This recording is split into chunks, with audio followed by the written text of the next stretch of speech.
एक बन गया। एक के मरने पर उसके परिवार, चर्च और जरूरतमंद को करोड़ों की दौलत मिली। दूसरा अपने पीछे कर्ज छोड़कर मरा।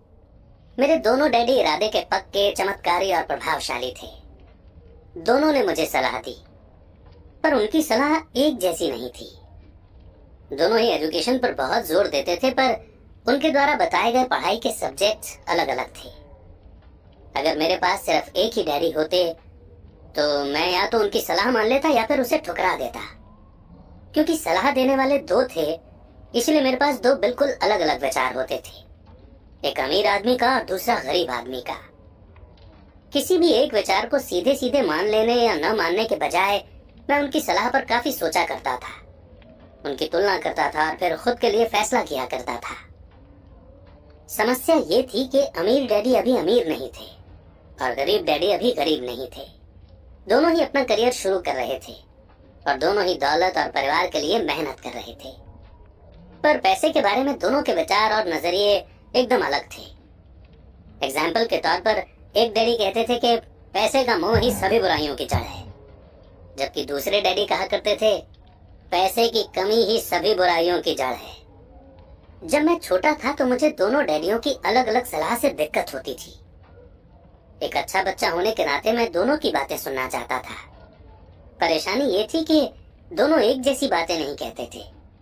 उनके विचारों में जमीन आसमान का फर्क था, खासकर पैसे के मामले में।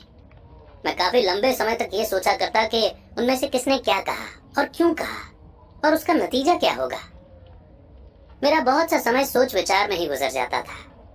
मैं खुद से बार बार इस तरह के सवाल पूछा करता, उन्होंने ऐसा क्यों कहा?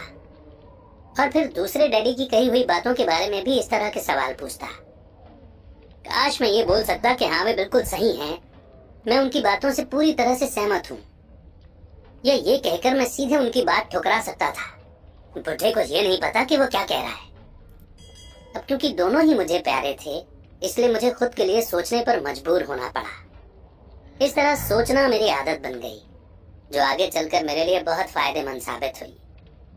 अगर मैं एक ही तरह से सोच पाता तो ये मेरे लिए इतना फायदेमंद नहीं होता। पैसों का सब्जेक्ट स्कूल में नहीं बल्कि घर पर पढ़ाया जाता है। शायद इसीलिए अमीर लोग और ज्यादा अमीर होते जाते हैं, जबकि गरीब और ज्यादा गरीब होते जाते हैं और मिडिल क्लास कर्ज में डूबा रहता है। हम में से ज्यादातर लोग पैसे के बारे में अपने माता पिता से सीखते हैं। कोई गरीब पिता अपने बच्चों को पैसे के बारे में क्या सिखा सकता है?